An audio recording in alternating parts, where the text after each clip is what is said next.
வணக்கம், இனிய காலை வணக்கங்கள் மற்றும் ஒரு காலை பொழுதில் சந்திப்பதில் மகிழ்ச்சி. பத்திரிகைகள் ஒரு பார்வை நிகழ்ச்சியினூடாக இன்றைய தினம் 17ஆம் திகதி 6ஆம் மாதம் 2021ஆம் ஆண்டு வியாழக்கிழமை. இந்த நாளும் இனிய நாளாக அமைந்திருக்கட்டும். காலை பொழுதில் பிராந்திய பத்திரிகைகள் நம்மிடையே கிடைக்கப் பெற்றிருக்கின்றன. வழக்கமாக வெளிவருகின்ற 5 பிராந்திய பத்திரிகைகளும் அதில் 4 பத்திரிகைகள் அச்சாகி வழக்கம் போல் வெளியாகி இருக்கிறது. ஒரு பத்திரிகை இன்னமும் அந்த அச்சுப்பணிக்கு வரவில்லை, இந்த கொரோனா காலம் காரணமாக. எது எப்படியோ ஈழநாடு, உதயன், வலம்புரி மற்றும் காலைக்கதிர், தினக்குரல் ஆகிய பத்திரிகைகளை பொறுத்தவரைக்கும் இன்றைய பத்திரிகைகள் என்ன செய்திகளை வெளியிட்டிருக்கின்றன என்பது தொடர்பாக பார்க்கலாம். நாள் தொடங்கும் நெஸ்டமோல்ட்டையும் இந்த காலை பொழுதில் ஞாபகப்படுத்திக் கொண்டு இப்போ பேசுபடு பொருளாக பெரிதும் அமைந்திருப்பது தென்னிலங்கையை பொறுத்தவரைக்கும் இந்த எரிபொருள் விலையேற்றத்திற்கு பிறகு அங்கு ஏற்பட்டிருக்கக்கூடிய ஒரு சூழல். அதைதான் பல பத்திரிகைகள் முன்னணி தகவலாக, முற்பக்க செய்திகளாக தந்திருக்கின்றன. மிக குறிப்பாக இப்போ எரிபொருள் விலையேற்றத்திற்கு பிறகு, அதுவும் நீண்ட காலத்துக்கு பிறகு, மிகப்பெரிய அளவிலான ஒரு விலையேற்றத்துக்கு பிறகு அந்த விலையேற்றம் குறித்து பல்வேறுபட்ட கருத்துக்கள் முன்வைக்கப்படுகின்றன. அது கேபினட் அனுமதி பெறப்படாமல் வலுசக்தி அமைச்சரினால் எதேச்சாதிகாரமாக வெளியிடப்பட்டுள்ளது, அந்த விலையேற்றம் கொண்டு வரப்பட்டுள்ளது என்று ஆளும் பொதுஜன பெரமுன கட்சியினுடைய தலைவராக இருக்கக்கூடியவர் நினைக்கிறேன், பொதுச் செயலாளர் சாகர காரியவசம், அதன் அடிப்படையில் மின்சக்தி வலுசக்தி அமைச்சராக இருக்கக்கூடிய உதயகம்மன் பில அவர் பதவி விலக வேண்டும், அவர்தான் இதை எதேச்சாதிகாரமாக செய்துவிட்டார் என்று அவருடைய தரப்பில் முன்வைக்கப்பட்டது. இதன் பிறகு இது ஒரு பெரிய ஒரு வாத பிரதிவாதங்களை ஏற்படுத்தி இருந்தது.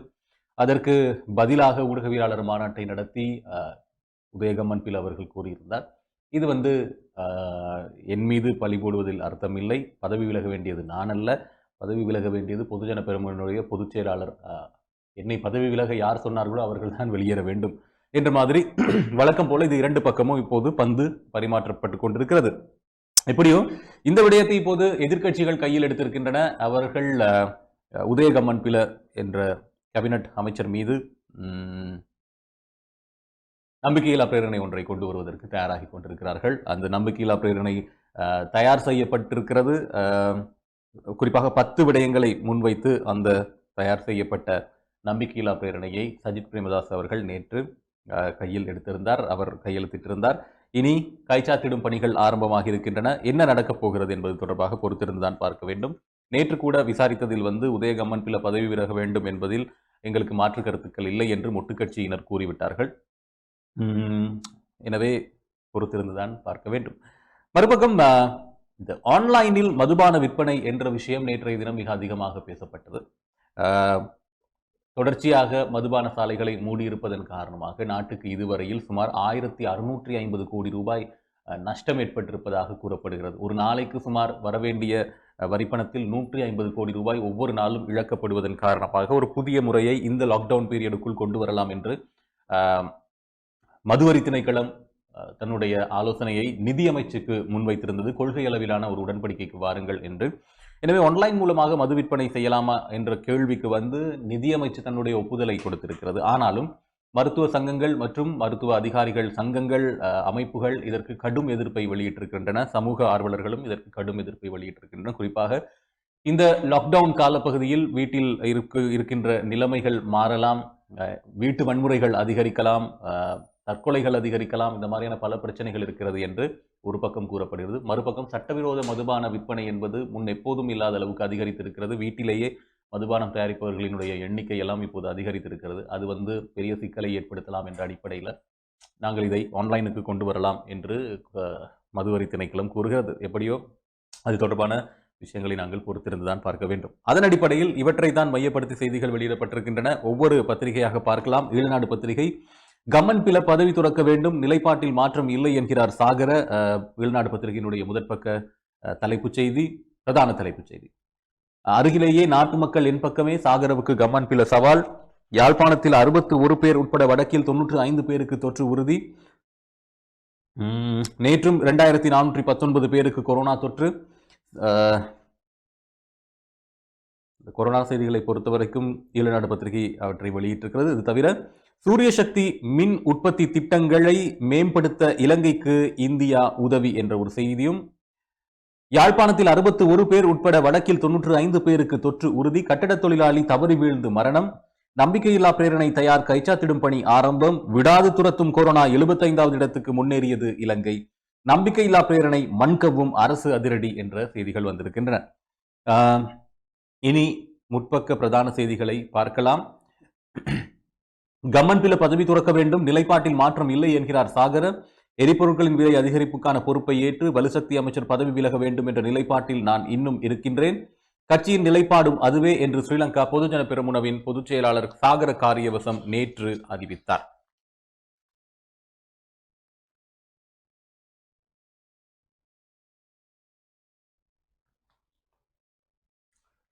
ஸ்ரீலங்கா பொதுஜன பெரமுன என்பது மக்களின் கட்சியாகும். ரகசியமாக செய்ய மாட்டோம், செய்வதை வெளிப்படையாகவே செய்வோம் எனவும் அவர் கூறியுள்ளார். எரிபொருட்களின் விலை அதிகரிப்பை அடுத்து மொட்டு கட்சியின் செயலாளர் வெளியிட்ட அறிக்கை அரசியல் களத்தில் பெரும் பரபரப்பை ஏற்படுத்தியது. அரசாங்கத்துக்குள்ளும் சலசலப்பை உருவாக்கியுள்ளது.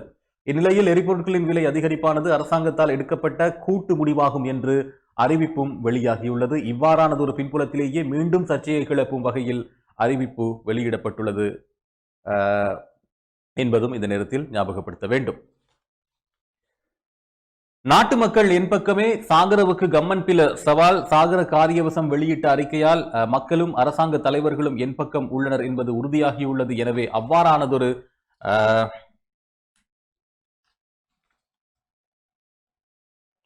அவ்வாறானதொரு அறிக்கையை வெளியிட்டதற்காக சாகரவுக்கு நன்றிகளை தெரிவித்துக் கொள்கிறேன் என்று வலுசக்தி அமைச்சர் உதய கம்மன் பில தெரிவித்தார். தனக்கு எதிராக ஐக்கிய மக்கள் சக்தியால் முன்வைக்கப்பட்டுள்ள நம்பிக்கையில்லா பிரேரணை தொடர்பில் கருத்து வெளியிடுகையிலேயே அவர் இவ்வாறு கூறினார். இது தொடர்பில், இந்த நம்பிக்கையில்லா பிரேரணை தொடர்பில் விரைவில் பதிலளிப்பேன். மக்கள் என் பக்கம், ஜனாதிபதி, பிரதமர், ஆளுங்கட்சி உறுப்பினர்கள் என் பக்கம் உள்ளனர் என்பது சாகர வெளியிட்ட அறிக்கையின் பின்னர் எனக்கு அறியக்கூடியதாக உள்ளது. எனது பலமும் நிரூபணமாகியுள்ளது. சாகரவுக்கு நன்றி என்று தெரிவித்துள்ளார்.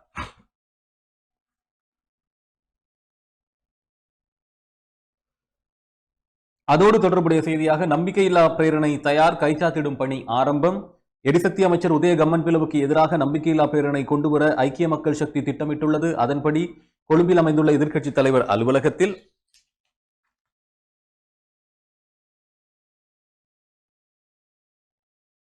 குறித்த நம்பிக்கையில்லா பிரேரணையில் நேற்று கைச்சாத்திடும் நடவடிக்கை ஆரம்பிக்கப்பட்டுள்ளது. 10 விடயங்களின் கீழ் குறித்த நம்பிக்கையில்லா பிரேரணை தயாரிக்கப்பட்டதாகவும் தெரிவிக்கப்படுகிறது. அதே போல நம்பிக்கையில்லா பிரேரணை மண்கவும், அரசு அதிரடி. வலுசக்தி அமைச்சர் உதய கம்மன் பிளவுக்கு எதிராக நம்பிக்கையில்லா பிரேரணை முன்வைக்கப்படும் பட்சத்தில் அதனை தோற்கடிப்பதற்கு தேவையான நடவடிக்கை எடுக்கப்படும் என்று அரசு தரப்பு அறிவித்துள்ளது. பிரேரணையை தோற்கடிப்பதற்கு தேவையான பலம் அரசாங்கம் வசம் உள்ளது எனவும், ஆளும் தரப்புக்குள் ஏற்பட்டிருந்த சிறு பிரச்சனை கூட இதன் மூலம் தீரும் எனவும் ஆளுங்கட்சி உறுப்பினர்கள் தெரிவித்தனர். வலுசக்தி அமைச்சர் கம்மன் பிளவுக்கு எதிராக ஐக்கிய மக்கள் சக்தி நம்பிக்கையில்லா பிரேரணையை முன்வைத்துள்ளமையும் குறிப்பிடத்தக்கது. கொரோனா செய்திகளை பார்க்கலாம். யாழ்ப்பாணத்தில் 61 பேர் உட்பட வடக்கில் 95 பேருக்கு தொற்று உறுதி. யாழ் மாவட்டத்தைச் சேர்ந்த 61 பேர் உட்பட வடக்கு மாகாணத்தைச் சேர்ந்த 95 பேருக்கு நேற்று கொரோனா தொற்று உறுதி செய்யப்பட்டுள்ளது. யாழ் போதனா வைத்தியசாலை ஆய்வுக்கூடம், யாழ் பல்கலைக்கழக ஆய்வுக்கூடம் ஆகியவற்றில் மேற்கொள்ளப்பட்ட PCR பரிசோதனைகளில் குறித்த தொற்றாளர்கள் அடையாளம் காணப்பட்டுள்ளனர். யாழ் போதனா வைத்தியசாலையில் மேற்கொள்ளப்பட்ட PCR பரிசோதனையில் யாழ் மாவட்டத்தைச் சேர்ந்த 42 பேர் உட்பட வடக்கில் 76 பேருக்கு தொற்று உறுதி. யாழ் மாவட்டத்தில் 42 பேர், சங்கானை சுகாதார வைத்திய அதிகாரி பிரிவில் 18 பேர், சாவகச்சேரி சுகாதார வைத்திய அதிகாரி பிரிவில் 7 பேர், யாழ் மாநகர சுகாதார வைத்திய அதிகாரி பிரிவில் 5 பேர், கோப்பாய் சுகாதார வைத்திய அதிகாரி பிரிவில் 6 பேர், யாழ் போதனா வைத்தியசாலையில் 5 பேர், சங்கானை பிரதேச வைத்தியசாலையில் 4 பேர், உடுவில் சுகாதார வைத்திய அதிகாரி பிரிவில் 6 பேர், பருத்தித்துறை ஆதார வைத்தியசாலையில் 1 என்று மொத்தமாக யாழ் மாவட்டத்தில் 42 பேர், மன்னார் மாவட்ட வைத்தியசாலையில் 5 பேர், கிளிநொச்சி மாவட்டத்தில் 12 பேர், கரைச்சி சுகாதார வைத்திய அதிகாரி பிரிவில் 11 பேர், கிளிநொச்சி மாவட்ட வைத்தியசாலையில் 1 என்ற அடிப்படையில் மன்னார் மாவட்டத்தில் இந்த நிலைமை. முல்லைத்தீவுக்கு மாவட்டத்தில் 5 பேர், ஒட்டுச்சுட்டான் சுகாதார வைத்திய அதிகாரி பிரிவில் 1, முல்லைத்தீவு சுகாதார வைத்திய அதிகாரி பிரிவில் 1, மாவட்ட வைத்தியசாலையில் 1 என்ற அடிப்படையில் முல்லைத்தீவு மாவட்டத்தில் 5 பேருக்கு தொற்று உறுதி நேற்று. வவுனியா மாவட்டத்தில் 2 பேர், வவுனியா சுகாதார வைத்திய அதிகாரி பணிமனையில் 1, வவுனியா மாவட்ட வைத்தியசாலையில் 1 என்ற அடிப்படையில். மன்னார் மாவட்ட வைத்தியசாலையில் 5 தொற்றாளர்களாக அடையாளம் காணப்பட்டுள்ளனர். யாழ் பல்கலைக்கழக ஆய்வுக்கூடத்தில் நேற்று மேற்கொள்ளப்பட்ட PCR பரிசோதனையில் யாழ் குடாநாட்டைச் சேர்ந்த 19 தொற்றாளர்களும் அடையாளம் காணப்பட்டுள்ளனர். இதன் அடிப்படையில் சண்டிலிப்பாய் சுகாதார வைத்திய அதிகாரி பிரிவில் 13 பேரும், காரைநகர் சுகாதார வைத்திய அதிகாரி பிரிவில் 6 பேரும் தொற்றாளர்களாக அடையாளம் காணப்பட்டுள்ளனர். அதுபோல நேற்றும் 2419 பேருக்கு கொரோனா தொற்று. நாட்டில் நேற்றும் 2419 பேருக்கு கொரோனா வைரஸ் தொற்று உறுதிப்படுத்தப்பட்டுள்ளது. இதன்படி நாட்டில் கொரோனா தொற்றுடன் அடையாளம் காணப்பட்ட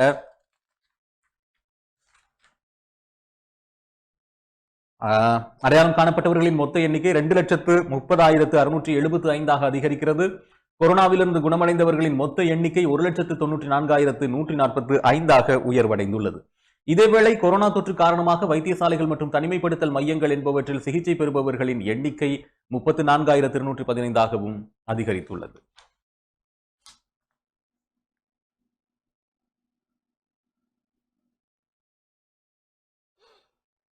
விடாது துரத்தும் கொரோனா 75வது இடத்துக்கு முன்னேறியது இலங்கை. இலங்கையில் கொரோனா தொற்று பாதிப்பு நாளுக்கு நாள் அதிகரித்து வரும் நிலையில் உலகளாவிய பாதிப்பு அடிப்படையில் 75வது இடத்துக்கு முன்னேறியுள்ளது இலங்கை. இலங்கையின் கொரோனா 3வது அலையாக புதுவருட கொத்தணி தீவிரம் பெற்றுள்ள நிலையில்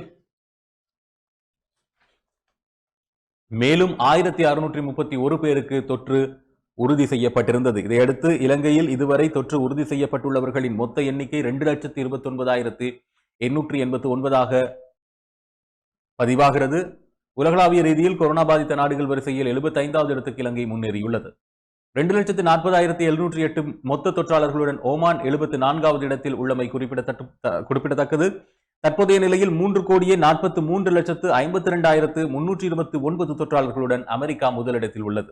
2,96,33,105 தொற்றாளர்களுடன் இந்தியா 2வது இடத்திலும், 1,75,43,853 தொற்றாளர்களுடன் பிரேசில் 3வது இடத்திலும் உள்ளமை குறிப்பிடத்தக்கது.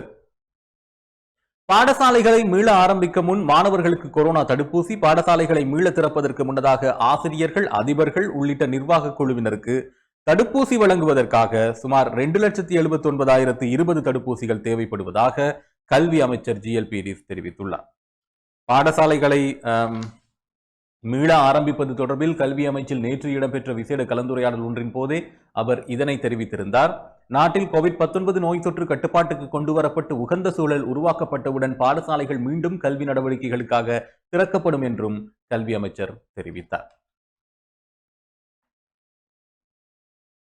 இவை தவிர சூரிய சக்தி மின் உற்பத்தி திட்டங்களை மேம்படுத்த இலங்கைக்கு இந்தியா உதவி. சுபீட்சத்தின் நோக்கு கொள்கை திட்டத்துக்கு அமைய சூரிய சக்தியிலான மின் உற்பத்தியை அதிகரித்து தேசிய மின் கட்டமைப்புக்கு மீள்பிறப்பாக்க சக்தி வள பங்களிப்பை அதிகரிக்கும் திட்டத்தை விரைவுபடுத்த நடவடிக்கை எடுக்கப்பட்டுள்ளது. இந்த நிகழ்ச்சி திட்டத்துக்காக இந்திய அரசாங்கமானது இந்திய ஏற்றுமதி இறக்குமதி வங்கியின் ஊடாக $100 மில்லியன் கடனை வழங்க இணக்கம் தெரிவித்துள்ளதுடன் இதற்கான இருதரப்பு கடன் ஒப்பந்தமும் செய்து கொள்ளப்பட்டுள்ளது. இலங்கை அரசாங்கத்துக்கும் இந்திய ஏற்றுமதி இறக்குமதி வங்கிக்கும் இடையில் கைச்சாத்திடப்பட்டுள்ள கடன் ஒப்பந்தம் நேற்று முற்பகல் ஜனாதிபதி அலுவலகத்தில் ஜனாதிபதி கோட்டாபய ராஜபக்ஷ, மின்சக்தி ராஜாங்க அமைச்சர் துமிந்த திசாநாயக்க ஆகியோர் முன்னிலையில் நிதியமைச்சின் செயலாளர் SR ஆட்டிகளவுக்கும் இந்திய தூதுவர் கோபால் பாக்லேவுக்கும் இடையில் பரிமாறிக்கொள்ளப்பட்டது. வெளிநாட்டு அமைச்சின் செயலாளர் ஜெயநாத் கொலம்பகே, மின்சக்தி அமைச்சின் செயலாளர் வசந்த பெரேரா, இந்திய தூதரகத்தின் அதிகாரிகள் மற்றும் நிதியமைச்சின் அதிகாரிகள் இந்த நிகழ்வில் கலந்து கொண்டனர்.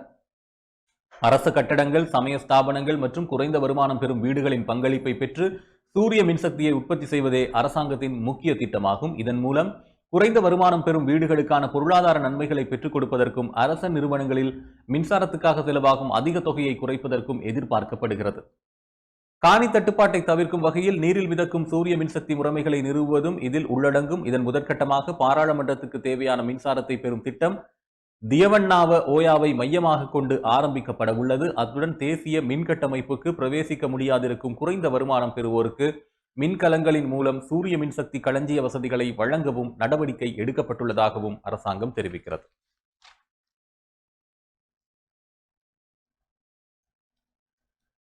இவைதான் இன்றைய.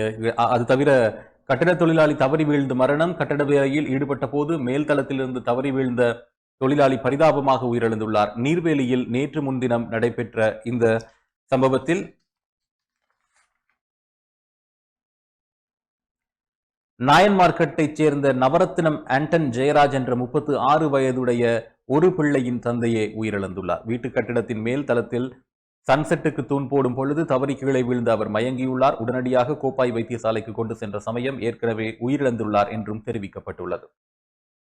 இறப்பு விசாரணையை நேற்று யாழ்ப்பாணம் போதனா வைத்தியசாலை திடீர் இறப்பு விசாரணை அதிகாரி நா பிரேம்குமார் மேற்கொண்டிருந்தார். இவை தவிர நேற்று இன்னும் அதிகமாக பேசப்பட்ட 2 விடயங்கள். ஒன்று, இந்த மாகாண வைத்தியசாலைகளை மத்திய அரசு பொறுப்பேற்றமை குறித்த விடயம். அதில் தமிழரின் தீர்க்க தரிசனமற்ற தீர்மானங்களின் விளைவுகளை ஒருபோதும் தவிர்க்க முடியாது. மாகாண வைத்தியசாலைகளை மத்திய அரசு பொறுப்பேற்றமை தொடர்பில் டக்ளஸ் கருத்து.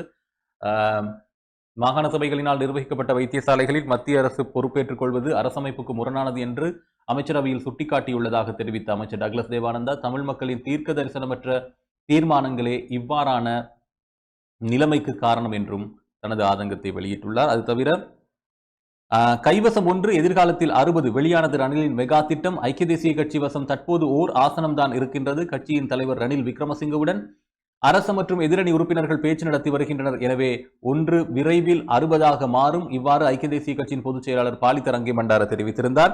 பாராளுமன்ற உறுப்பினராக இருந்து கொண்டு அரசையே முன்னெடுத்த ரணில் விக்ரமசிங்கவுக்கு 1ஐ 60 ஆக்குவது என்பது சவாலுக்குரிய விடயமாக அமையாது எனவும் அவர் மேலும் கூறியுள்ளார். தேசிய பட்டியல் பாராளுமன்ற உறுப்பினராக ரணிலின் பெயரை பரிந்துரைப்பதற்கான ஆவணத்தை தேர்தல்கள் ஆணைக்குழுவிடம் நேற்று கையளித்த பின்னர் ஊடகங்களுக்கு கருத்து வெளியிடும் போதே அவர் மேற்கண்டவாறு தெரிவித்தார். தொடர்ந்த செய்திகளை பார்க்கலாம். அதற்குள் ஒரு வர்த்தக விளம்பர இடைவேளை.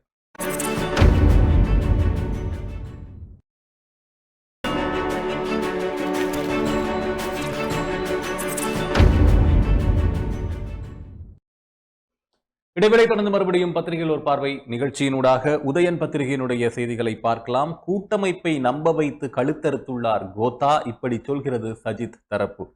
அதே போல அதற்கு கீழேயே இருக்கிறது, கூட்டமைப்புடன் பேச வேண்டாம் என எந்த ஓர் அழுத்தமும் வரவில்லை, அமைச்சர் தினேஷ் குணவர்தன தெரிவிப்பு என்ற செய்தி. கூட்டமைப்பு இந்திய தூதுவர் கொழும்பில் இன்று சந்திப்பு என்ற செய்தி. இதுல எல்லாமே என்ன நடந்தது என்றால், கூட்டமைப்பை சந்தித்து பேசுவதற்கு, அதாவது அரசியலமைப்பு தீர்வு குறித்து அல்லது அரசியலமைப்பு உருவாக்கம் குறித்து பேசுவதற்கு ஜனாதிபதி கோட்டாபய ராஜபக்ஷ தான் பதவிக்கு வந்த பிறகு முதல் தடவையாக தமிழ் தேசிய கூட்டமைப்பை அழைத்திருந்தார். ஆனால் அது நேற்று மாலை நடைபெற இருந்த அந்த சந்திப்பு என்பது நேற்று முன்தினம் ஊடகங்களில் கசியத் தொடங்கிய பிறகு ஒரு எதிர்ப்பு உருவானதாகவும் அதன் பிறகு அது கால வரையறையின்றி ஒத்திவைக்கப்பட்டதாகவும் கூறப்படுகிறது. அதன் அடிப்படையில் அது குறித்த வாத பிரதிவாதங்கள் நடைபெற்றுக் கொண்டிருக்கும் போது இன்று கூட்டமைப்பு இந்திய தூதுவரை சந்திக்கிறது கொழும்பில் என்பதும் தான் செய்தியாக வந்திருக்கிறது. முழுமையான செய்திகளை பார்க்கலாம். அது தவிர பெட்ரோல் மூலமாக அரசுக்கு 49 ரூபாய் லாபம். சுகாதார நிதி சட்டத்துக்கு அமைவாக வடக்கு மருத்துவமனைகளை மத்திக்கு வழங்க முடியாது, வடக்கு அவைத்தலைவர் ஆளுநருக்கு கடிதம். 2419 பேருக்கு தொற்று, யாழில் 122, வடக்கில் 147. மாடியிலிருந்து வீழ்ந்தவர் சாவு, குளிக்கச் சென்றவர் சடலமாக மீட்பு, தனிமைப்படுத்தப்பட்டவர் கிணற்றில் சடலமாக மீட்பு. இந்தோனேஷியாவில் 6.1 ரிக்டர் நிலநடுக்கம், கண்டியில் நில அதிர்வு. PCR பரிசோதனைகளில் 5 பேரில் ஒருவருக்கு தொற்று, மருத்துவ அதிகாரிகள் சங்கம் எச்சரிக்கை என்ற செய்திகள். கூட்டமைப்பை நம்ப வைத்து கழுத்தறுத்துள்ளார் கோத்தா என்ற செய்தி. இப்படி சொல்கிறது சஜித் தரப்பு. கடந்த காலங்களில் பல தடவைகள் கூட்டமைப்பை பேச்சுக்கு அழைத்து ஏமாற்றியவர்கள்தான் ராஜபக்சேக்கள். இப்போது பேச்சு என்று அறிவித்துவிட்டு அதனை நடத்தாமலேயே ஒத்தி வைத்துள்ளனர் என்ற செய்தி 15ஆம் பக்கத்துக்கு செல்கிறது. இதனை ஐக்கிய மக்கள் சக்தியின் பொதுச் செயலாளரும் நாடாளுமன்ற உறுப்பினருமான ரஞ்சித் மத்தும பண்டார தெரிவித்துள்ளார். ராஜபக்சே அரசு புதிய அரசமைப்பை ஒருபோதும் கொண்டு வராது, தமிழ் மக்களுக்கு அரசியல் தீர்வையும் ஒருபோதும் வழங்கவும் மாட்டாது. இது வடக்கு கிழக்கு தமிழ் மக்களுக்கும் அவர்களின் பிரதிநிதிகளான தமிழ் தேசிய கூட்டமைப்பினருக்கும் தெரிந்த விடயம்தான். ராஜபக்சேக்களின் கடந்த ஆட்சியில் பேச்சு மேசைகளுக்கு தமிழ் தேசிய கூட்டமைப்பினர் பல தடவைகள் அழைக்கப்பட்டு இறுதியில் ஏமாற்றப்பட்டனர். அதேபோல இந்த ஆட்சியில் முதலாவது பேச்சை கூட நடத்தாமல் தமிழ் தேசிய கூட்டமைப்பின் நாடாளுமன்ற உறுப்பினர்களை ஜனாதிபதி கோட்டாபய ராஜபக்சே ஏமாற்றியுள்ளார். முதலாவது பேச்சுக்கு முதல் நாள் காலை அழைப்பு விடுத்த ஜனாதிபதி செயலகம் அன்று மாலையே பேச்சை ரத்து செய்துள்ளது என ஊடகங்களில் செய்தி வெளியானது. நேற்று பேச்சு இடம்பெறவிருந்தது. பேச்சு ரத்து செய்யப்பட்டமைக்கான காரணத்தை ஜனாதிபதி செயலகம் இன்னமும் அறிவிக்கவில்லை. ஆனால் சர்வதேச அழுத்தத்தை சமாளிக்கவே தமிழ் தேசிய கூட்டமைப்பினரை பேச்சுக்கு ஜனாதிபதி அழைத்திருந்தார் என்பதே உண்மை. எனினும் இறுதியில் அந்த பேச்சை நடத்தாமல் தமிழ் தேசிய கூட்டமைப்பினரை ஜனாதிபதி ஏமாற்றியுள்ளார். ஐக்கிய மக்கள் சக்தி ஆட்சி மலர்ந்தால் தமிழர்களுக்கான தீர்வை நாம் வழங்கிய தீருவோம். கடந்த ஜனாதிபதி தேர்தல் காலத்தில் தமிழ் மக்களுக்கும் எமது கட்சியின் தலைவர் சஜித் பிரேமதாச வழங்கிய வாக்குறுதிகளை நிறைவேற்றிய தீர்வார் என்றும் ஐக்கிய மக்கள் சக்தியினுடைய பொதுச் செயலாளர் ரஞ்சித் மத்துவ பண்டார மேலதிகமாக தெரிவித்திருக்கிறார். அதன் அருகிலேயே கூட்டமைப்புடன் பேச வேண்டாம் என எந்த ஒரு அழுத்தமும் வரவில்லை. அமைச்சர் தினேஷ் குணவர்தன தெரிவிக்கிறார். தமிழ் தேசிய கூட்டமைப்புடனான ஜனாதிபதி கோட்டாபயவின் சந்திப்பு எந்த ஓர் அழுத்தங்களாலும் ஒழுங்குபடுத்தப்படவில்லை, அதேபோன்று எந்த ஓர் அழுத்தங்களாலும் ஒத்திவைக்கப்படவும் இல்லை என்று அவர் தெரிவித்துள்ளார். சர்வதேச சமூகத்தின் அழுத்தம் காரணமாகவே தமிழ் தேசிய கூட்டமைப்பை பேச்சுக்கு வருமாறு ஜனாதிபதி அழைக்கவில்லை. இரு தரப்பின் வேண்டுகோளின் பிரகாரம் புதிய அரசமைப்பு தொடர்பில் ஏற்கனவே நடத்தப்படவிருந்த பேச்சு கொரோனா தொற்று நிலைமையால் பிற்போடப்பட்டிருந்தது. இந்த நிலையில் நேற்று பேச்சு நடைபெறவிருந்தது. ஆனால் தவிர்க்க முடியாத காரணத்தால் பேச்சு மீண்டும் பிற்போடப்பட்டுள்ளது. தெற்கில் எழுந்த எதிர்ப்பால் தமிழ் தேசிய கூட்டமைப்புடனான பேச்சை ஜனாதிபதி ரத்து செய்துள்ளார் என்று ஊடகங்களில் வெளியாகியுள்ள செய்தியை அடியோடு மறுக்கின்றோம். தமிழ் முஸ்லிம் மக்கள் பிரதிநிதிகளுடன் ஜனாதிபதி தலைமையிலான அரசு பேச்சு நடத்த தயாராக உள்ளது. நாட்டில் கொரோனா நிலைமை கட்டுப்பாட்டுக்கு வந்தவுடன் தேசிய பிரச்சினைக்கு தீர்வு காண்பதற்கென செயற்பாடுகளை அரசு முன்னெடுக்கும் என்றும் தெரிவித்துள்ளார்.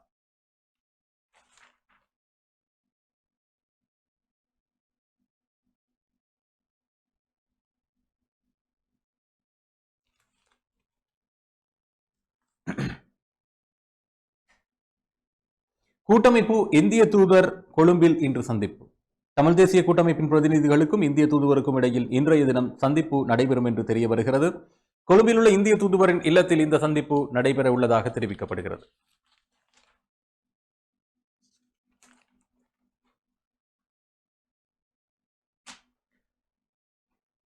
இலங்கையில் சீனாவின் ஆதிக்கம் அதிகரித்து வருகின்ற சூழலில் இந்த திடீர் சந்திப்பு ஒழுங்குபடுத்தப்பட்டுள்ளது. ஜனாதிபதி கோட்டாபய ராஜபக்சவுடன் தமிழ் கூட்டமைப்பு நேற்று சந்திப்பு நடத்த இருந்தது. இருப்பினும் அது இறுதி நேரத்தில் ஒத்திவைக்கப்பட்டது. இந்த நிலையில் கொழும்பில் தற்போது முகாமிட்டுள்ள கூட்டமைப்பின் தலைவர் இரா சம்பந்தன், இலங்கை தமிழரசு கட்சியின் தலைவர் மாவை சேனாதிராஜா, பிளாட் தலைவர் தர்மலிங்கம் சித்தார்த்தன், டெலோ அமைப்பின் தலைவர் செல்வம் அடைக்கலநாதன், நாடாளுமன்ற உறுப்பினர் எம் ஏ சுமந்திரன் ஆகியோர் இந்த சந்திப்பில் கலந்து கொள்ள உள்ளனர்.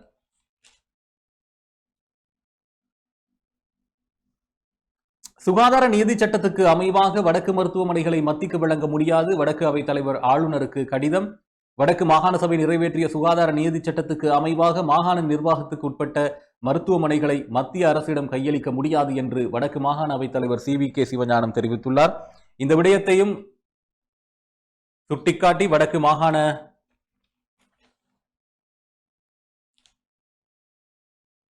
ஆளுநருக்கு விரைவில் கடிதம் அனுப்பப்படும் என்றும் அவர் குறிப்பிட்டுள்ளார். மாகாணம் உட்பட 9 மருத்துவமனைகளை மாகாணத்துக்கு உட்பட்ட 9 மருத்துவமனைகளை மத்திய அரசு வசமாக்கும் தீர்மானத்துக்கு அமைச்சரவை ஒப்புதல் வழங்கியுள்ளது.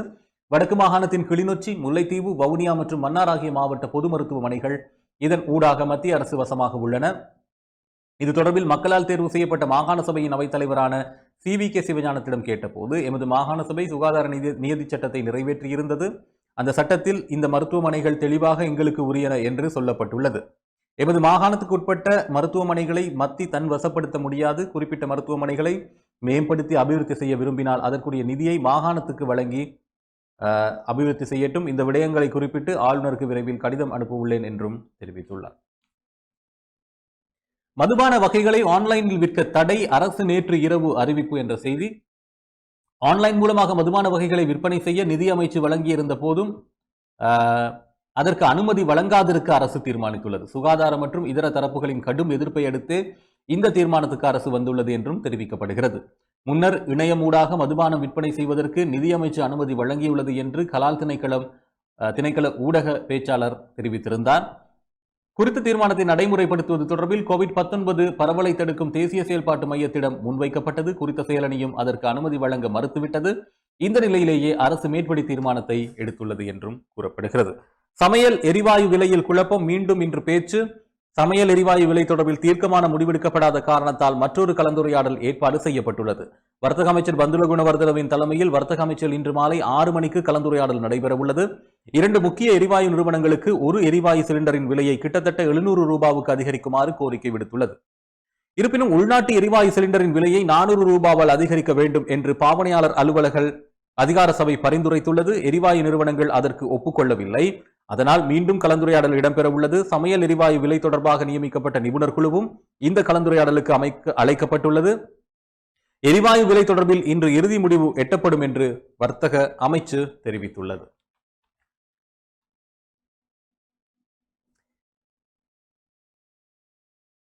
பெட்ரோல் மூலமாக அரசுக்கு 49 ரூபாய் லாபம். உலக சந்தையில் எரிபொருளின் விலையை அடிப்படையாக கொண்டு நோக்குகையில் இலங்கைக்கு கொண்டுவரப்பட்டதன் பின்னர் 1 லிட்டர்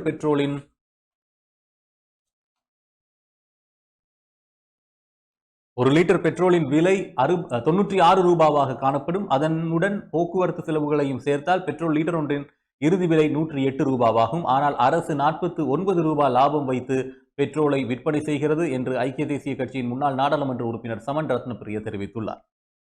எரிபொருள் விலை உயர்வு தொடர்பில் மேலும் அவர் தெரிவிக்கையில், கொரோனா வைரஸ் பரவல் காரணமாக நாட்டு மக்கள் பல்வேறு நெருக்கடிகளுக்கு முகம் கொடுத்துள்ளனர். இந்த நிலையில் எரிபொருள் விலையை அதிகரித்து அவர்களை அரசு மேலும் பெரும் நெருக்கடிகளுக்குள் தள்ளி இருக்கிறது. இது அரசியல் ரீதியில் அரசு இழைத்துள்ள மிக பெரும் தவறாகும். கொரோனா தொற்றால் மக்களின் வாழ்வாதாரம் முழுமையாக சரிந்துள்ளது. அன்றாட ஊதியம் பெறுவோர் வெகுவாக பாதிக்கப்பட்டுள்ளனர். அவற்றுக்கு மேலாக எரிபொருள் விலையையும் அதிகரித்து மக்கள் மீது பெருஞ்சுமையை சுமத்துவதற்கு அரசு ஏன் முயற்சிக்கின்றது என்றும் தெரிவித்துள்ளார். இந்தோனேஷியாவில் 6.1 ரிக்டர் அளவு நிலநடுக்கம். இந்தோனேஷியாவின் வடக்கு மாலுகு தீவுகள் பகுதியில் சக்தி வாய்ந்த நிலநடுக்கம் நேற்று ஏற்பட்டது. அதனைத் தொடர்ந்து சுனாமி எச்சரிக்கையும் விடுக்கப்பட்டது. முற்பகல் 10:13 மணியளவில் ஏற்பட்ட இந்த நிலநடுக்கம் ரிக்டர் அளவில் 6.1 பதிவானது. 10 கிலோமீட்டர் ஆழத்தில் உணரப்பட்ட இந்த நிலநடுக்கத்தால் ஏற்பட்ட சேதங்கள் குறித்த தகவல்கள் வெளியாகவில்லை. இதே பகுதியில் கடந்த ஜூன் 3ஆம் தேதி 60 ரிக்டர் அளவில் நிலநடுக்கம், அதாவது இது தவறாக அச்சிடப்பட்டிருக்கிறது என்று நினைக்கின்றேன். இதே பகுதியில் கடந்த ஜூன் 3ஆம் தேதி 6.0 ரிக்டர் அளவில் நிலநடுக்கம் ஏற்பட்டது என்றும் தெரிவிக்கப்பட்டது. இந்த நிலையில் நிலநடுக்க பாதிப்பால் மாலகு தீவில் சுனாமி எச்சரிக்கையும் விடுக்கப்பட்டது. அதனைத் தொடர்ந்து கடற்கரை பகுதியில் வாழும் மக்கள் அங்கிருந்து வெளியேறி உயரமான பகுதிக்கு செல்ல அறிவுறுத்தப்பட்டனர். அதேபோல கண்டியிலும் நில அதிர்வு. கண்டி மாவட்டத்தில் உள்ள விக்டோரியா நீர்த்தேக்கத்துக்கு அருகில் 1.82 மேக்னியூட் அளவில் நில அதிர்வு ஒன்று இடம்பெற்றுள்ளது. அறிக்கை ஒன்றினூடாக புவிச்சரிதவியல் மற்றும் சுரங்க தொழில் பணிமனை இதனை தெரிவித்துள்ளது.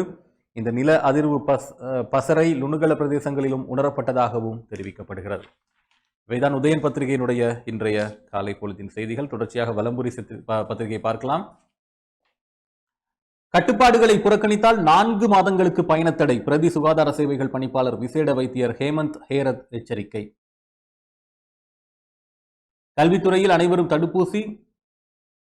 கொரோனா கட்டுப்படுத்தப்பட்டவுடன் பாடசாலைகள் மீண்டும் திறக்கப்படும். கல்வி அமைச்சர் GL பீரிஸ் தெரிவிப்பு. அதிகரித்த தொற்றாளர்கள். யாழ் சாவட்கட்டு முடக்கப்பட்டது. கொரோனா யாழில் 61, வடக்கில் 95. கொரோனா நேற்று மேலும் 2419 பேருக்கு உறுதி. கட்டட வேலையின் போது மேலிருந்து தவறி விழுந்த குடும்பஸ்தர் உயிரிழப்பு. நீர்வேலியில் சம்பவம். தனிமைப்படுத்தலில் இருந்தவர் கிணற்றில் இருந்து சடலமாக மீட்பு. வவுனியாவில் சம்பவம். கிளிநொச்சியில் நீராடச் சென்ற குடும்பஸ்தர் சடலமாக மீட்பு. பயணத்தடை நீக்கப்பட்ட பின் இறுக்கமான கட்டுப்பாடுகள் அமல். ராஜாங்க அமைச்சர் சுதர்ஷினி பெர்னாண்டோ புள்ளே. 59 பேர் உயிரிழப்பு கொரோனாவால். மொத்த பலி 2374 உயர்வு. பயணத்தடையிலும் தொடரும் ஆக்கிரமிப்பு. குருந்தூர் மலையில் விகாரைக்கான பொது மண்டபத்துக்கு அடிக்கல் நாட்டப்பட்டது. கொரோனா 4வது அலை ஏற்படக்கூடிய ஆபத்து. இலங்கை மருத்துவ சங்கம் எச்சரிக்கை என்ற செய்திகளை வலம்புரி பத்திரிகை வெளியிட்டிருக்கிறது. கட்டுப்பாடுகளை புறக்கணித்தால் 4 மாதங்களுக்கு பயணத்தடை. பிரதி சுகாதார சேவைகள் பணிப்பாளர் விசேட வைத்தியர் ஹேமந்த் எச்சரிக்கை. பயண கட்டுப்பாடுகளை பொதுமக்கள் புறக்கணித்தால் 4 மாதங்களுக்கு பயண கட்டுப்பாடுகளை நீடிப்பது அல்லது கடுமையான ஊரடங்கு சட்டத்தை அமுல்படுத்தி கடுமையாக செயற்பட நேரிடும் என பிரதி சுகாதார சேவைகள் பணிப்பாளர் விசேட வைத்தியர் ஹேமந்த் ஹேரத் எச்சரித்துள்ளார்.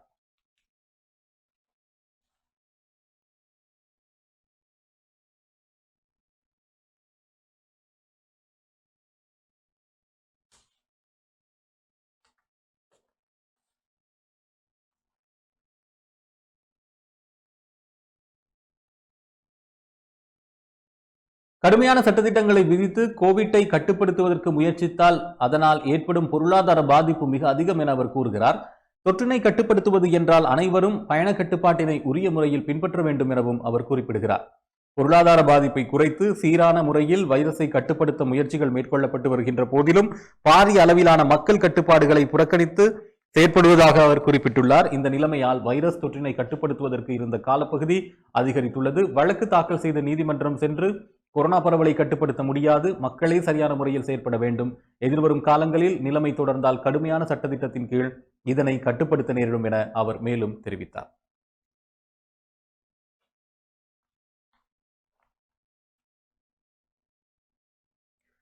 பயணத்தடை நீக்கப்பட்ட பின் இறுக்கமான கட்டுப்பாடுகள் அமல். ராஜாங்க அமைச்சர் சுதர்ஷினி பெர்னாண்டோ புள்ளே, பயணத்தடை நீக்கப்பட்டாலும் நாட்டில் கொரோனா தொற்றாளர்கள் எண்ணிக்கை குறையும் வரையில் பொதுமக்கள் ஒன்று கூடுவதற்கு அனுமதிக்கப்படாது எனவும் இறுக்கமான கட்டுப்பாடுகள் அமலில் இருக்கும் எனவும் ராஜாங்க அமைச்சர் சுதர்ஷினி பெர்னாண்டோ புள்ளே தெரிவித்துள்ளார். இது குறித்து அவர் மேலும் தெரிவிக்கையில், தற்போதைய போக்குவரத்து கட்டுப்பாடுகளின் பலாபலன்களை அனுபவிப்பதற்கு சிறிது காலம் எடுக்கும் என அவர் தெரிவிக்கிறார். அதுவரை கட்டுப்பாடுகளை நீடிக்கும் எனவும் அவர் தெரிவிக்கிறார். கொரோனா வைரஸ் நோயாளிகளின் எண்ணிக்கை குறைவடைந்துள்ள போதிலும் உயிரிழப்புகள் குறைவடைவதற்கு இன்னமும் 2-3 வாரங்களாகும் எனவும் அவர் தெரிவித்துள்ளார். மருத்துவத்துறை சார்ந்தவர்களும் இந்த விடயத்தில் தொடர்புபட்ட ஏனையவர்களும் விடுத்த வேண்டுகோளை தொடர்ந்தே அரசாங்கம் போக்குவரத்து கட்டுப்பாடுகளை விதிக்க தீர்மானித்தது என அமைச்சர் தெரிவித்துள்ளார். தற்போதைய நிலையை கருத்தில் எடுத்து பின்னரே போக்குவரத்து கட்டுப்பாடுகளை நீடிப்பது குறித்து தீர்மானிக்கப்படும் எனவும் அவர் தெரிவித்துள்ளார். போக்குவரத்து கட்டுப்பாடுகள் நீக்கப்பட்டாலும் நோயாளர்கள் எண்ணிக்கை குறிப்பிடத்தக்க அளவில் குறைவடையும் வரை பொதுமக்கள் ஒன்று கூடும் நிகழ்வுகளிற்கு அனுமதி வழங்கப்படாது என்றும் தெரிவித்துள்ளார். தொடர்ந்த செய்திகளை பார்க்கலாம் ஒரு இடைவேளைக்கு பிறகு.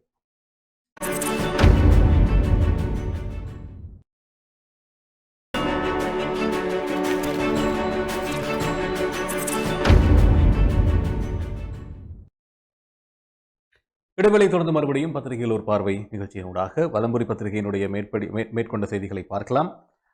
கொரோனா 4வது அலை ஏற்படக்கூடிய ஆபத்து, இலங்கை மருத்துவ சங்கம் எச்சரிக்கிறது. இலங்கையில் கொரோனா தொற்றின் 4வது அலை ஏற்படக்கூடிய ஆபத்து நெருங்கி வருவதாக இலங்கை மருத்துவ சங்கத்தின்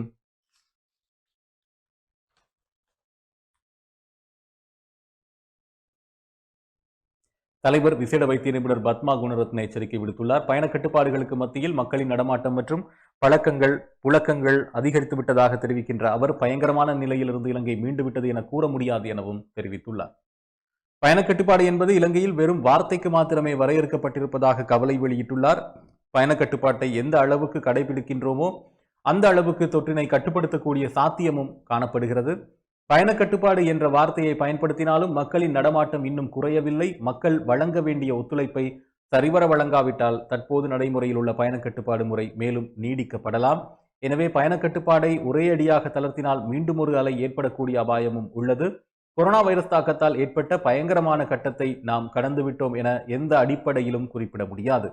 ஏனெனில் சுகாதார அமைச்சின் தரவுகளின் அடிப்படையில் நாளாந்தம் 2000க்கும் மேற்பட்ட தொற்றாளர்கள் அடையாளம் காணப்படுகின்றனர். எனவே ஒரே அடியாக வழமைக்கு திரும்பும் வகையில் பயணத்தடை தளர்த்தக்கூடாது எனவும் அவர் தெரிவித்துள்ளார். அதிகரித்த தொற்றாளர்கள் யாழ் சாவட்கட்டு முடக்கப்பட்டது. சண்டிலிப்பாய் பிரதேச செயலாளர் பிரிவிற்குட்பட்ட சாவட்கட்டு கிராமமே இவ்வாறு முடக்கப்பட்டுள்ளது. அதில் சாவட்கட்டு கிராமத்தில் குறிப்பாக J131 கிராம சேவகர் பிரிவு தனிமைப்படுத்தப்பட்டுள்ளது. குறித்த தகவலை யாழ் மாவட்ட அரசு அதிபர் மகேஷன் அவர்கள் தெரிவித்தார். சாவட்கட்டு கிராமத்தில் அண்மையில் மேற்கொள்ளப்பட்ட PCR பரிசோதனைகளின் போது அதிக அளவானோர் தொற்றுக்குள்ளானதன் காரணமாக குறித்த பகுதியினை முடக்குவதற்கு சுகாதார பிரிவினர் சிபாரிசு செய்து யாழ் மாவட்ட கொரோனா தடுப்பு செயலணிக்கு அனுப்பி வைத்துள்ளதாகவும் நேற்று மாலை முதல் குறித்த பகுதி தனிமைப்படுத்தப்பட்டுள்ளதாகவும் தெரிவிக்கப்படுகிறது. பயண தடையிலும் தொடரும் ஆக்கிரமிப்பு. குருந்தூர் மலையில் விகாரைக்கான பொது மண்டபத்துக்கு அடிக்கல் நாட்டப்பட்டது. நாட்டில் COVID-19 தீவிர பரவல் நிலை காரணமாக பயண கட்டுப்பாடுகள் விதிக்கப்பட்டுள்ள நிலையில் சர்ச்சைக்குரிய அகழ்வாராய்ச்சி பணிகள் இடம்பெற்று வந்த முல்லைத்தீவு குருந்தூர் மலையில் புனருத்தாபனம் செய்யப்பட்டு வரும் குருந்தாவ சோக விகாரைக்கான பொது மண்டபத்துக்கும் தொல்லியல் திணைக்கள அலுவலகத்துக்குமான அடிக்கல் நாட்டும் நிகழ்வு இராணுவத்தினரின் பங்கேற்புடன் இடம்பெற்றுள்ளது. இந்த அடிக்கல் நாட்டும் நிகழ்வு கடந்த 13ஆம் தேதி ஞாயிற்றுக்கிழமை முல்லைத்தீவு பாதுகாப்பு படைகளின் பிரதானி மேஜர் ஜெனரல் உபாலி ராஜபக்சேவின் பங்கேற்புடன் இடம்பெற்றுள்ளது. தொல்பொருள் திணைக்கள பணிப்பாளர் நாயகத்தின் அனுமதியுடன் திணைக்களத்தின் திட்டங்களின்படி கடந்த 13ஆம் தேதி அன்று இந்த கட்டடத்திற்கு அடிக்கல் நாட்டப்பட்டதாக குருந்தூர் மலை விகாரைக்கான உத்தியோகபூர்வ முகநூல் பக்கத்தில் குறிப்பிடப்படுகிறது. கடந்த மே 18 அன்று குருந்தூர் மலையில் தொல்பொருளைத்துறை புராதன ஸ்தூபியின் அகழ்வாராய்ச்சியை முடித்த நிலையில் குருந்தாவ சோக ரஜமகா விகாரைக்கான புனருத்தாபன பணிகள் பிரித்தோதும் பூசை வழிபாட்டுகளுடன் ஆரம்பிக்கப்பட்டிருந்தன. இந்த நிலையில் பண்டைய சிலை இல்லமும் விரைவில் தோண்டப்பட உள்ளதாக அறிய முடிகிறது. கடந்த ஒரு மாத காலமாக பயண கட்டுப்பாடுகள் விதிக்கப்பட்டு இறுக்கமான சுகாதார நடைமுறைகள் நடைமுறைப்படுத்தப்பட்டுள்ள நிலையில் கடந்த மாதம் நூற்றுக்கணக்கான இராணுவத்தினரின் பங்கேற்புடன் விகாரைக்கான பூஜை வழிபாடுகள் ஆரம்பிக்கப்பட்டிருந்தது. இந்த நிலையிலேயே மீண்டும் மண்டபங்களுக்கான அடிக்கல் நாட்டும் நிகழ்வு நடைபெற்றுள்ளது. ஒன்று கூடுவதற்கு ஆலயங்களில் சமய நிகழ்வுகளை நடத்துவதற்கும் தடைகள் விதிக்கப்பட்டு கைதுகள் இடம்பெற்று வரும் நிலையில் அந்த நிலைமைகளுக்கு மாறாக குருந்தூர் மலையில் அடிக்கல் நாட்டும் நிகழ்வு இராணுவத்தினரின் பூரண ஒத்துழைப்போடு மேற்கொள்ளப்பட்டுள்ளது.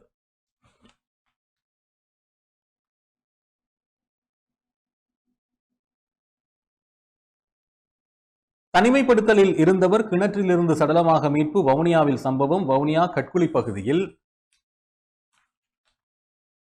தனிமைப்படுத்தலுக்கு உட்படுத்தப்பட்டிருந்த நபர் ஒருவர் நேற்று கிணற்றிலிருந்து சடலமாக மீட்கப்பட்டுள்ளார். குறித்த நபர் உட்பட அவரின் குடும்பத்தினர் அண்மையில் தனிமைப்படுத்தலுக்கு உள்ளாக்கப்பட்டிருந்தனர். இந்நிலையில் நேற்று முன்தினம் மாலை வீட்டிலிருந்து அவரை காணாமல் அவரது உறவினர்கள் தேடியுள்ளனர். இதன்போது கிணற்றில் சடலமாக கிடந்தமை கண்டறியப்பட்டது.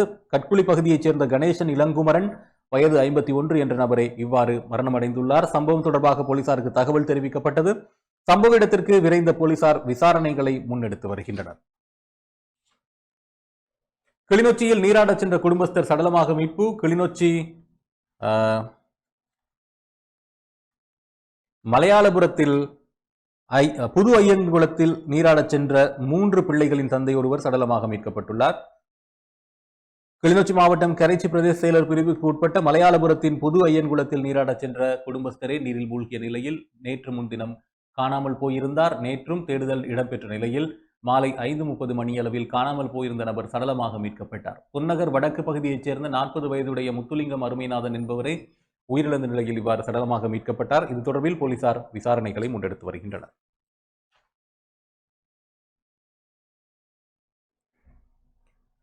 தொடர்ந்த செய்திகளை பார்க்கலாம். காலை கதிர் பத்திரிகை இருக்கின்றது. பயணத்தடையை முழுமையாக நீக்கினால் கொரோனாவுக்கு 4ஆம் அலை ஆபத்து எச்சரிக்கின்றது மருத்துவர் சங்கம். நேற்று மற்றும் 2419 பேருக்கு கொரோனா தொற்று உறுதி. ராஜபக்சே அரசை விரைவில் விரட்டியடிப்பர் சிங்களவர்கள் அடித்து கூறுகின்றார் ஸ்ரீதரன் எம்பி. அமைச்சர் கம்மன் பில உடன் பதவியை துறக்க வேண்டும். மீண்டும் சர்ச்சையை கிளப்பினார் சாகர. அமெரிக்காவின் இலங்கைக்கான புதிய தூதுவராக ஜூலி ஜியூன் சங் நியமிப்பு என்ற செய்தி. பிரேரணையை எதிர்கொள்ள தயார், மக்கள் என் பக்கமே, சாகரவுக்கு நன்றி, இப்படி கூறுகின்றார் கம்மன் பில. கம்மன் பிளவுக்கு எதிரான பிரேரணையில் சாகர கட்டாயம் கையெழுத்திட வேண்டும், சஜித் அணி எம்பி காவிந்த அழைப்பு. கொரோனா சாவு மேலும் உயர்வு, ஒரே நாளில் 59 பேர் பலியெடுப்பு, மொத்த காவு 2374. ஒற்றை ஆசனத்தை 60 ஆக்குவார் ரணில், ஐக்கிய தேசிய கட்சியினுடைய செயலாளர் பாலித்த நம்பிக்கை. ராஜபக்சே அரசை விரைவில் விரட்டியடிப்பார்கள் சிங்களவர்கள் அடித்து கூறுகின்றார் ஸ்ரீதரன் எம்பி. எரிபொருள் விலையேற்றத்தின் ஊடாக மக்களின் உணவிலும் வாழ்க்கையிலும் பாரிய அளவில் ராஜபக்சே அரசு கை வைத்திருக்கின்றது. மிகப்பெரிய அளவில் இந்த நாட்டு மக்களை படுகொலியில் தள்ளுகின்ற வேலையை இந்த அரசு செய்து கொண்டிருக்கிறது. தங்களுடைய தெரிவும் இனவாத அடிப்படையில் அவர்கள் அளித்த வாக்கும் எவ்வளவு கேவலமான முடிவு என சிங்கள மக்கள் எண்ணத் தொடங்கியுள்ளார்கள். அவர்கள் இந்த அரசை விரைவில் வீட்டுக்கு விரட்டி அடிப்பார்கள்.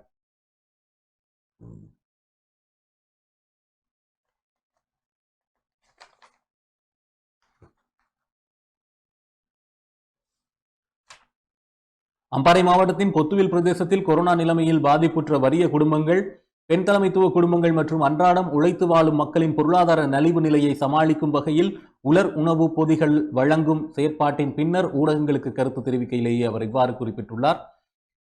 பெட்ரோல் விலையேற்றம் தொடர்பில் இன்று நாட்டில் பல்வேறு கருத்துக்கள் முன்வைக்கப்பட்டு வருகின்றன. கடந்த ரணில் மைத்திரி அரசு இருந்தபோது குறிப்பிட்ட 6-7 ரூபாய் விலை சூத்திரத்தில் விலையேற்றம் இடம்பெற்றதை காரணம் காட்டி மஹிந்த ராஜபக்சே சைக்கிளில் நாடாளுமன்றத்துக்கு வந்தார். ஆனால் இன்று அவர்களால் 1 லிட்டர் பெட்ரோல் விலை 20 ரூபாய், டீசல் 12 ரூபாய், மண்ணெண்ணெய் 7 ரூபாய் வரை விலையேற்றம் செய்யப்பட்டிருக்கிறது.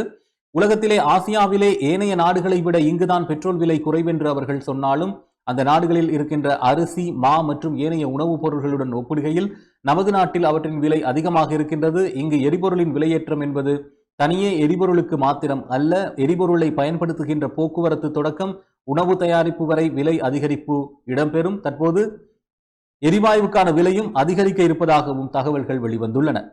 எனவே மக்களின் உணவிலும் வாழ்க்கையிலும் பாரிய அளவில் இந்த அரசு கை வைத்திருக்கிறது. இந்த அரசானது மூழ்கும் நிலையில் உள்ள கப்பலுக்கு சமமானதாகவே இருக்கின்றது. இது மூழ்கின்ற நிலையிலும் நீரோ மன்னன் பிடில் வாசித்ததை போன்று இந்த நாட்டின் தலைவர்கள் ஏழைகளின் கண்ணீரிலே பிடில் வாசித்துக் கொண்டிருக்கின்றார். அதே போல அரசு ஏழைகளின் கண்ணீரில் சவாரி செய்து கொண்டிருக்கிறது. சிங்களம், தமிழ், முஸ்லிம் மக்கள் இதனால் கடுமையாக பாதிக்கப்பட்டு கொண்டிருக்கின்றனர் என்று சிங்கள மக்கள் வெறுப்படைந்து போயிருக்கின்றார்கள் என்றும் தெரிவித்தார் சிவஞானம் ஸ்ரீதரன்.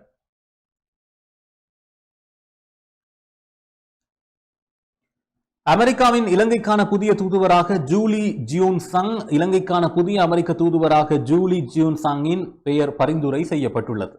அமெரிக்க ஜனாதிபதி ஜோ பைடனினால் நேற்றைய தினம் இவருடைய பெயர் பரிந்துரை செய்யப்பட்டதாக வெள்ளை மாளிகை அறிக்கை ஒன்றை வெளியிட்டுள்ளது.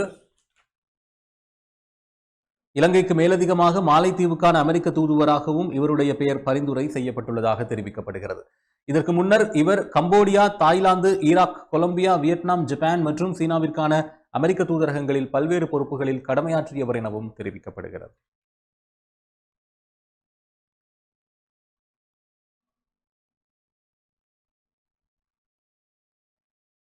அமைச்சர் கம்மன் பில உடன் பதவியை துறக்க வேண்டும். மீண்டும் சர்ச்சையை கிளப்பினார் சாகர. எரிபொருட்களின் விலை அதிகரிப்புக்கான பொறுப்பை ஏற்று வலுசக்தி அமைச்சர் பதவி விலக வேண்டும் என்ற நிலைப்பாட்டில் நான் இன்னும் இருக்கின்றேன். கட்சியின் நிலைப்பாடும் அதுவே. இவ்வாறு ஸ்ரீலங்கா பொதுஜன முன்னணியின் பொதுச் செயலாளர் சாகர காரியவசம் நேற்று மீண்டும் அறிவித்துள்ளார்.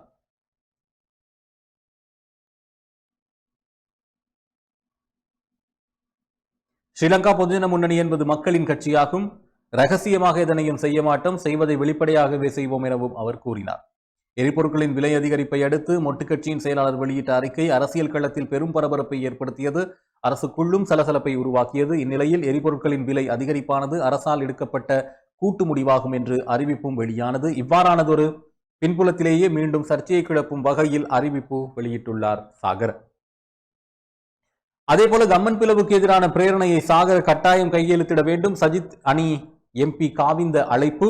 வலுசக்தி அமைச்சர் உதய கம்மன் பிளவுக்கு எதிராக ஐக்கிய மக்கள் சக்தி கொண்டு வந்துள்ள நம்பிக்கையில்லா பிரேரணையில் கட்டாயம் கையெழுத்திடுமாறு ஸ்ரீலங்கா பொதுஜன முன்னணியின் பொதுச் செயலாளர் சாகர் காரியவசத்துக்கு அழைப்பு விடுத்துள்ளார் ஐக்கிய மக்கள் சக்தியின் நாடாளுமன்ற உறுப்பினர் காவிந்த ஜெயவர்தன.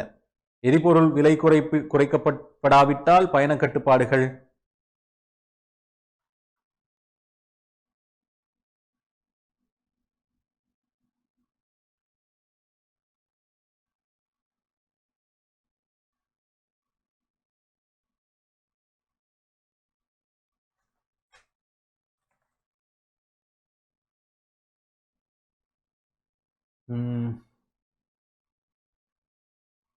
அந்த செய்தியை பொறுத்த வரைக்கும்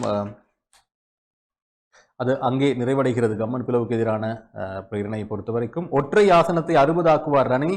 ஐக்கிய தேசிய கட்சியின் செயலாளர் பாலித்த ரங்கே பண்டார நம்பிக்கை. ஐக்கிய தேசிய கட்சி வசம் தற்போது ஓர் ஆசனம் தான் இருக்கின்றது. கட்சியின் தலைவர் ரணில் விக்ரமசிங்கவுடன் அரசு மற்றும் எதிரணி உறுப்பினர்கள் பேச்சு நடத்தி வருகின்றனர். எனவே ஒன்று விரைவிலேயே 60ஆக மாறும். இவ்வாறு ஐக்கிய தேசிய கட்சியின் பொதுச் செயலாளர் பாலித்த ரங்கி பண்டார தெரிவித்தார் என்று அந்த செய்தி செல்கிறது.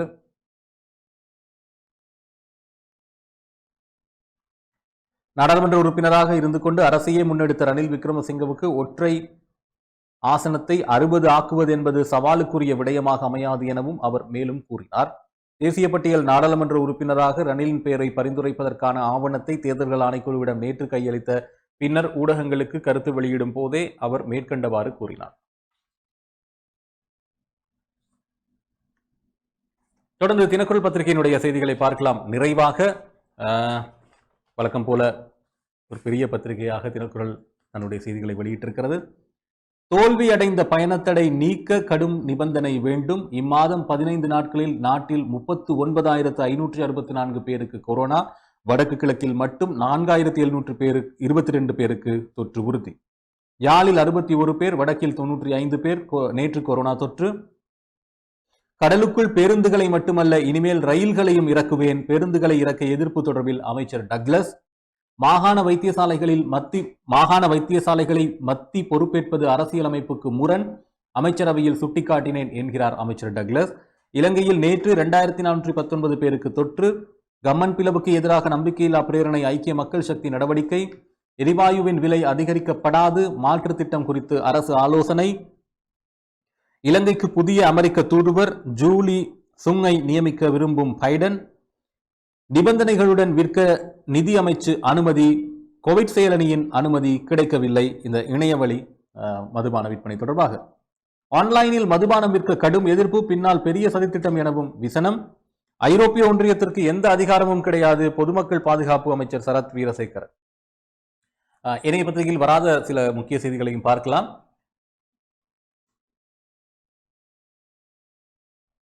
பயணத்தடை கடுமையான நிபந்தனைகளுடனேயே நீக்கப்பட வேண்டும் என பொது சுகாதார பரிசோதகர்கள் சங்க தலைவர் உப்புல் ரோஹன தெரிவித்துள்ளார். இது தொடர்பில் அவர் ஊடகங்களுக்கு கூறுகையில், கோவிட் பெருந்தொற்றை கட்டுப்படுத்துவதற்காக அமுல்படுத்தப்பட்டுள்ள பயணத்தடை நகைப்பிற்குரியதாக உள்ளது. பயணத்தடை அமுலில் ஏற்பட்டுள்ள தோல்விக்கு அதிகாரிகள் பொறுப்பு சொல்ல வேண்டும். பல்வேறு சுற்று நிருபங்கள் மூலம் பல்வேறு தரப்பினரும் பயணம் செய்ய அனுமதிக்கப்பட்டதாக தெரிவித்துள்ளார். எதிர்வரும் 21ஆம் தேதி பயணத்தடை நீக்கப்பட்டாலும் கடுமையான சுகாதார விதிமுறைகள் பின்பற்றப்பட வேண்டும். இந்த பயணத்தடை மற்றும் முடக்க முறைமை பயனற்றதாக மாறிவிட்டது என்றும் அவர் கூறியுள்ளார். கடலுக்குள் பேருந்துகளை மட்டுமல்ல, இனிமேல் ரயில்களையும் இறக்குவேன். பேருந்துகளை இறக்க எதிர்ப்பு தொடர்பில் அமைச்சர் டக்ளஸ், கடலில் காவியம் படைப்போம் என்றும் ஓவியம் தீட்டி உசுப்பேற்றி எமது மக்களுக்கு கடத்தி செய்தவர்கள்தான் பேருந்துகளை கடலில் போட்டு கடல்வாழ் உயிரினங்களின் இனப்பெருக்கத்தினை அதிகரிக்கும் செயற்பாடுகள் தொடர்பாக ஊழையிடுகின்றனர் என்றும் அவர் கூறியுள்ளார். கடற்தொழில் அமைச்சின் யாழ் அலுவலகத்தில் நேற்று புதன்கிழமை நடைபெற்ற ஊடகவியலாளர் சந்திப்பில் பாவனைக்கு உதவாத பேருந்துகளையும் புகையிரத பெட்டிகளையும் கடலில் போட்டுகின்ற செயல் திட்டம் தொடர்பாக அவர் இவ்வாறு தெரிவித்துள்ளார். இது தொடர்பாக சிலரினால் முன்வைக்கப்படுகின்ற விமர்சனங்கள் தொடர்பாக கேட்கப்பட்ட போதே கடற்தொழில் அமைச்சரினால் மேற்கண்டவாறு கருத்து தெரிவிக்கப்பட்டது. கடல்வாழ் உயிரினங்களின் இனப்பெருக்கத்தினை அதிகரிப்பதற்கு ஏதுவான கடல் நீரடி பாறைகளுக்கு ஒத்த பொறிமுறையை செயற்கையாக உருவாக்கும் நோக்குடன் பாவனைக்கு உதவாத புகையிரத பெட்டிகள், பேருந்துகள், கப்பல்கள் மற்றும் கான்கிரீட் துண்டங்கள் போன்றவற்றை கடலில் அடியில் போடுகின்ற செயற்பாடுகள் சுமார் 40க்கும் மேற்பட்ட உலக நாடுகளில் நீண்ட காலமாக நடைமுறைப்படுத்தப்பட்டு வருகிறது.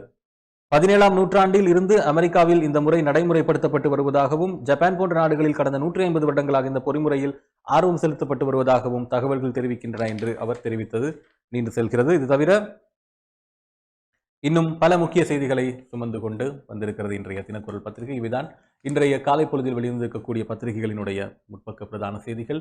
தொடர்ச்சியாக இணைந்திருங்கள். விழித்திருப்போம், வீட்டில் இருப்போம், விலகி இருப்போம். அதனூடாக கோவிட் வைரஸிலிருந்து மீண்டு வருவோம். நன்றி, வணக்கம். மற்றும் ஒரு காலை பொழுதில் சந்திக்கலாம்.